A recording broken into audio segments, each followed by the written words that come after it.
You say it's odd that Daniel Andrews was there. Is it a little bit more than that?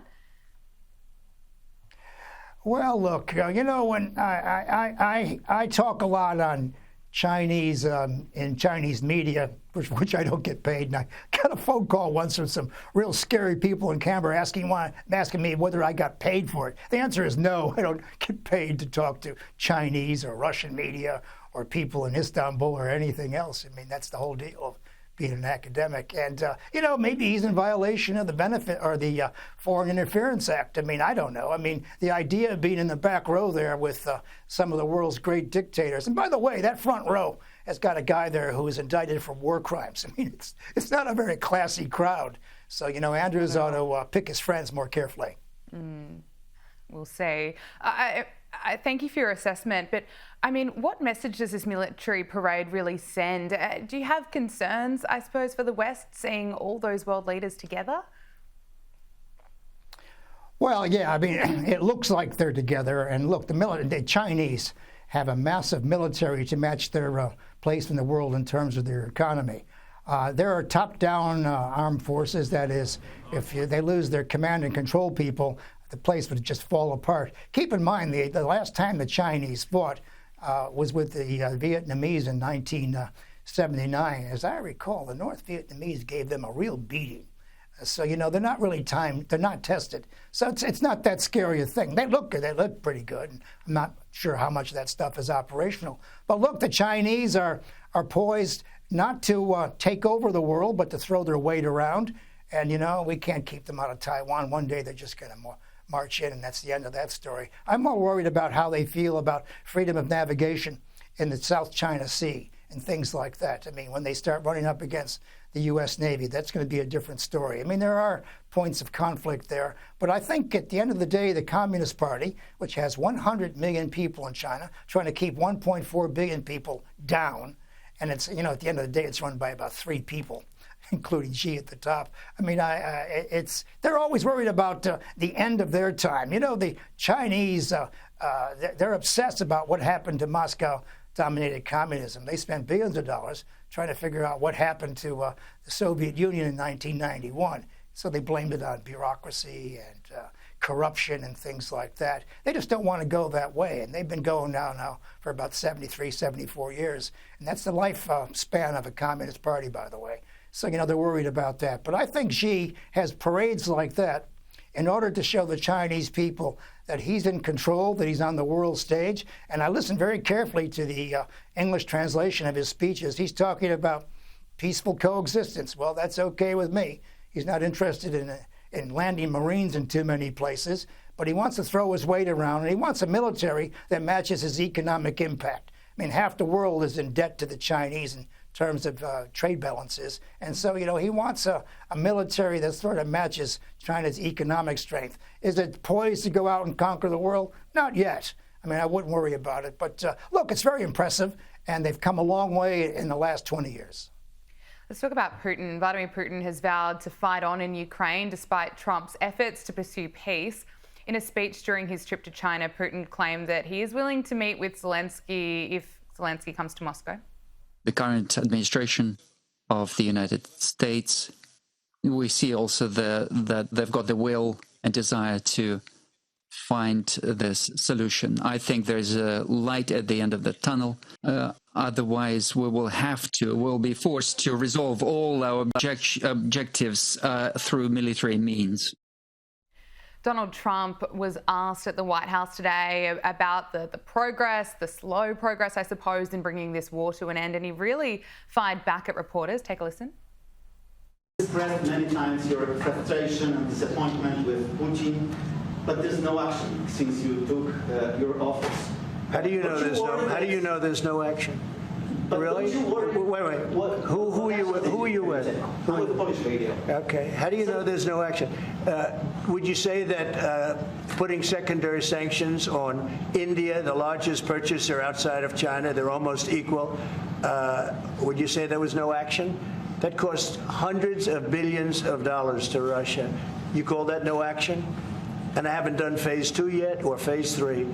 But when you say there's no action, I think you ought to get yourself a new job, because if you remember, 2 weeks ago I said, if India buys, India's got big problems, and that's what happened. So don't tell me about that. The White House confirms that Trump will call Zelensky today to discuss the war. Joe Siracusa, can I get your assessment of where things are at the moment? Well, I think Zelensky would have to be crazy to go to Moscow. He'd probably be shot or arrested or something like that. He's not going there. And look, Putin is positioning himself for the final treaty. Now, it took 5 years for America to get out of Vietnam, 7 years to get out of Iraq, and 20 years to get out of Afghanistan. So there's no quick fixes here. And what Putin is doing, he's putting pressure on. He wants the best position when they have to sit at a table. Zelensky's looking at his last days in office. I mean, he'll probably be going one of these days. And the Ukrainians are going to run out of friends in the United States because the Republican Party just doesn't want to give them any more money.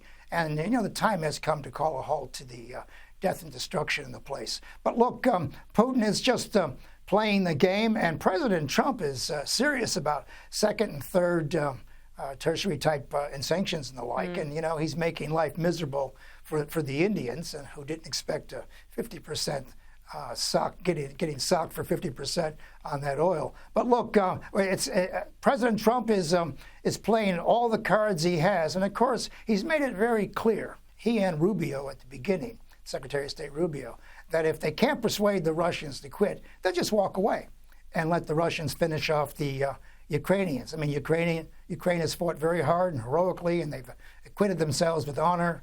The idea of a nation that size beating a nation with 11 time zones was always impossible, and it's just not going to work out. So they're going to have to come to some kind of arrangement. But I think Zelensky has got to play his cards very carefully here at the end, so that when he leaves politics, he can leave without rocks being thrown at him. But I think we're at the end days here, and President Trump's in a perfect position. The Russians can take American assistance here, Zelensky can take American assistance here, or the president can just walk away. And let me tell you, Gabriella, in my lifetime, I have seen the United States walk away from South Vietnam, from Hungary, from Czechoslovakia in '68, and so on and so on. So when the U.S. is fed up with a place, they just leave. They don't lose anything. They just go home and do something else. So Zelensky has to be very careful here, that he has to seem agreeable. And Putin, of course, at the end of the day, he needs the United States for trade and economics. And keep in mind that Putin and President Trump are in charge of 90% of the world's nuclear weapons, thermonuclear weapons. So it's a very important relationship. Let's turn to the crisis in the Middle East, or the conflict, I should say. Trump has warned Hamas to give back all 20 hostages in order to bring an end to the war in Gaza. He wrote, "Tell Hamas to immediately give back all 20 hostages, not 2 or 5 or 7, and things will change rapidly. It will end." He, of course, posted this on his social media network, Truth Social. Look, we all want to get those hostages back so desperately. It's been nearly 700 days since October 7, 2023. Joe, do you think this warning, there have been warnings in the past, is this one going to cut through? Well, it might. I mean, Hamas is looking for the exit ramp here. I mean, there's still about 14,000 Hamas fighters, according to the sources that I see. And, of course, Gaza, of course, has been flattened like a parking lot. And, he's trying to give Netanyahu here, he's trying to throw him a bone. If he can get those hostages out of there, that will satisfy his critics. And keep in mind that there are a lot of people in Israel who are very angry with Netanyahu for the length of the war and what they're being asked to do right now. And the thing that keeps them all together is, what about the hostages? Is it 20, 30, 40? I mean, how many dead bodies do they have around? And the 20 who are supposedly alive, they're probably at the end of their tether. And of course, it's very clear to me in the early days of the attack, the Hamas attack on Israel and the Israeli response, that the Israelis probably were going to give up the hostages. That is, they were going to factor them into their own death count, because you can't not defeat Hamas for 20, 30, 40 people. I mean, that would sort of subtract from the actual victory. At the end of the day, the Israelis have won this and they've won it very well. The problem is they're on the verge of losing the peace. That is, no one's going to believe what got them going in the first place.